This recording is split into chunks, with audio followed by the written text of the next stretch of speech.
Portugal, um pequeno reino situado no extremo sul da Europa, lançava-se à conquista dos mundos, quebrando barreiras físicas e psicológicas até então intransponíveis.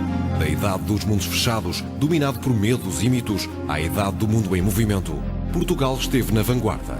Os portugueses souberam criar e adaptar as melhores embarcações e, dominando ventos e marés, foram os primeiros a chegar à África, Índia, Brasil e Japão. E isto só foi possível porque houve embarcações capazes de enfrentar mares nunca antes navegados, vencendo medos e tempestades nunca antes vistas.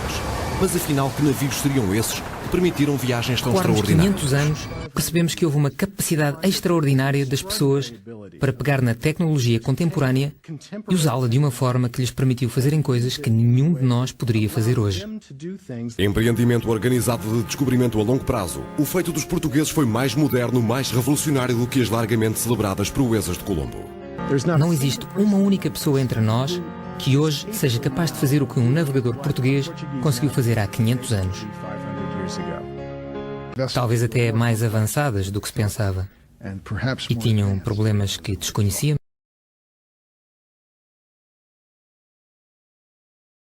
A caravela Boa Esperança já enfrentou grandes tempestades, com vagas de 12 metros.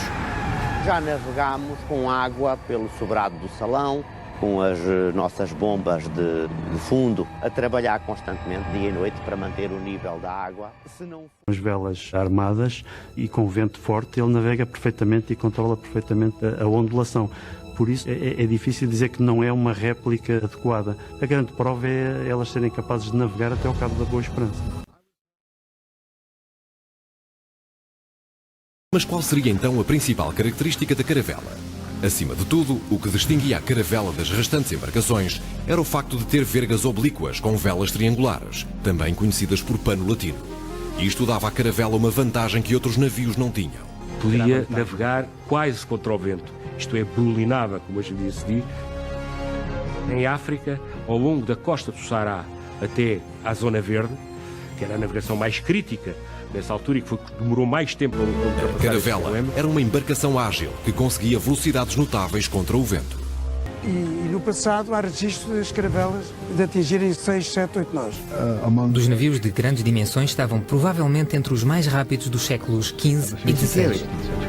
1415 marca o início da expansão de Portugal. De Lisboa partem 200 navios, conquistando a cidade de Ceuta, no norte da África. O infante Dom Henrique surge como figura-chave numa época em que a tese de Ptolomeu fazia crer que o Oceano Atlântico encerrava em África e o Índico era um mar fechado, em que todos achavam que o Atlântico estava cheio de monstros e alguns acreditavam que as embarcações caíam no abismo porque o mundo acabava ali. Isto porquê? Porque antes do infante Dom Henrique ninguém queria arriscar. Foram necessárias 15 tentativas, ordenadas pelo infante Dom Henrique, para que os marinheiros portugueses conseguissem finalmente dobrar o Cabo Bujador.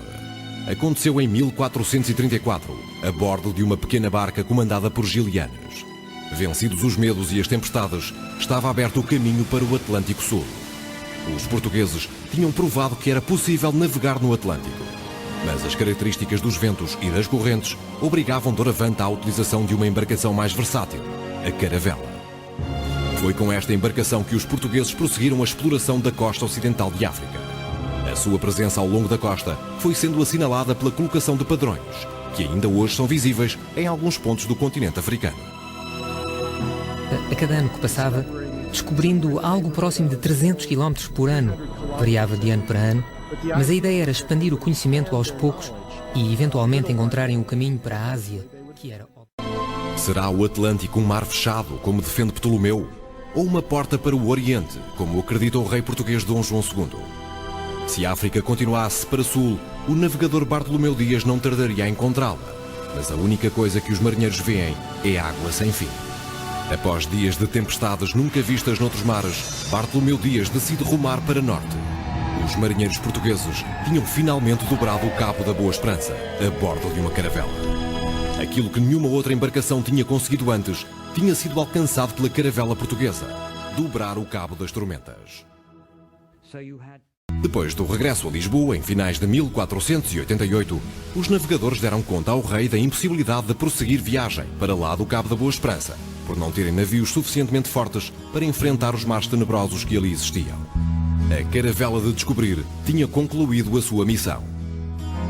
10 anos mais tarde, Vasco da Gama completaria a mais extensa viagem marítima até então realizada na história da humanidade.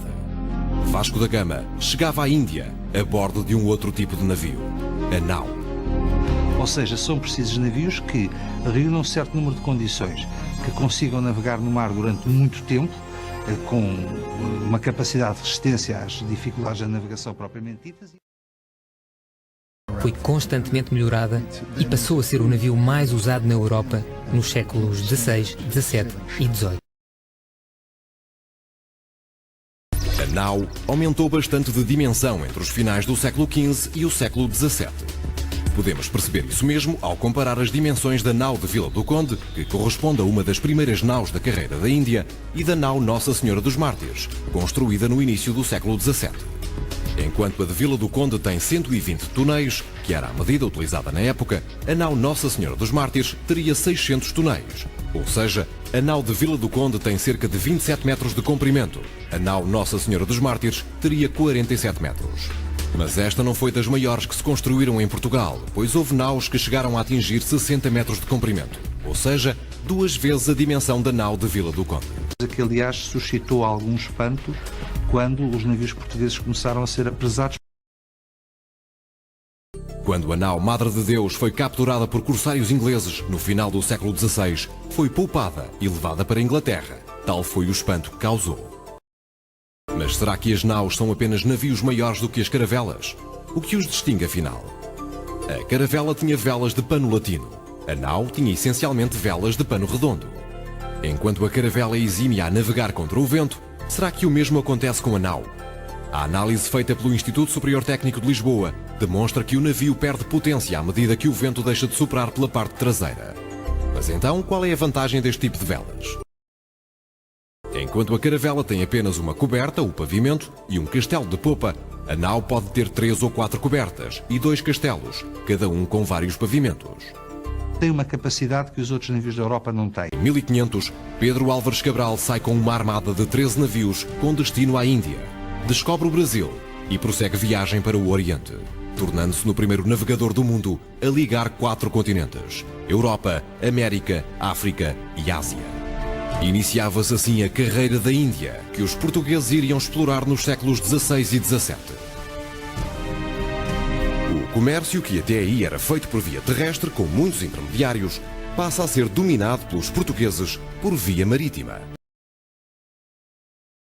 Hormuz no Irão, Goa na Índia e Malaca na Malásia foram pontos-chave que o estratega português Afonso de Albuquerque conquistou no início do século XVI. As maiores naus que os portugueses terão construído foi precisamente a que fazia a rota comercial entre Goa, Malaca, China e Japão e que ficou conhecida como a Nau do Trato. Todos os anos saía uma armada com destino à Índia, muitas vezes com mais de uma dezena de navios. Isto significava a partida de 2.000 ou 3.000 pessoas de uma só vez. Sabe-se hoje que naufragaram mais de 330 naus da carreira da Índia, a maior parte no regresso a casa. Algumas naufragaram tragicamente à entrada de Lisboa, depois de um ano de viagem. Cada vez que se afundava uma nau, era como se afundasse uma fortaleza em cima de água, pois podia transportar qualquer coisa como 140 canhões. A caravela redonda é uma inovação portuguesa que mistura os 2 tipos de velas, redondas e latinas, e que tem como missão proteger as armadas da carreira da Índia, sobretudo quando começam a aumentar os ataques marítimos das outras potências europeias. Já sabemos que a nau apenas atingia a performance desejada se tivesse vento pela popa, isto é, pela parte de trás. Ora, para que isso acontecesse, era necessário escolher a melhor rota para chegar à Índia. Por isso, as naus deveriam sair de Lisboa em março para que as condições fossem as mais favoráveis. O navio devia seguir junto à costa ocidental de África até sul de Cabo Verde. Nesta zona, os ventos predominantes são aqui ventos de nordeste e, portanto, o navio fazia este percurso com o vento pela popa e pela alheta, portanto, ventos favoráveis. Junto ao Equador, existe uma zona de calmarias, por isso, os navegadores portugueses tinham de fazer uma alteração de rumo. A solução era atravessar o Atlântico em direção ao Brasil.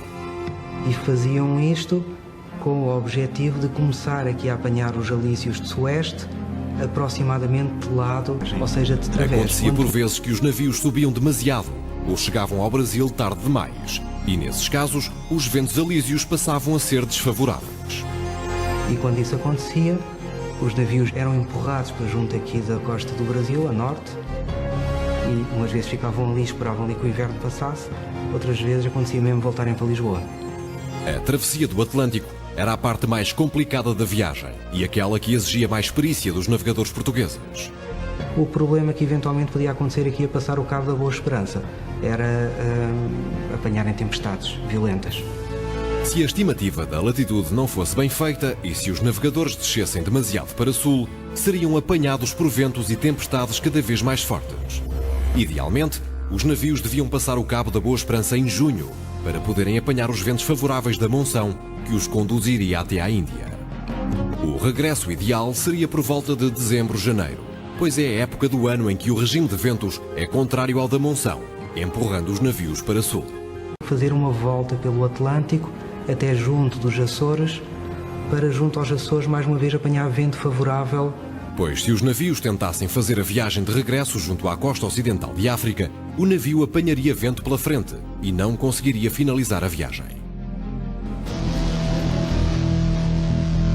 As frágeis caravelas que passaram o mítico e temido Cabo das Tormentas e as naus que abriram caminho até ao outro lado do mundo era o que de mais avançado se fez no seu tempo para cumprir a grande aventura dos oceanos. O que descobriram estava para lá da imaginação. Começamos a ter um conhecimento direto de novos povos. Se a Terra existisse há 24 horas, o homem teria chegado há menos de 2 segundos e teria descoberto o planeta em que habita há apenas 7 milésimas de segundo. E para isso, muito contribuíram as caravelas e as naus portuguesas.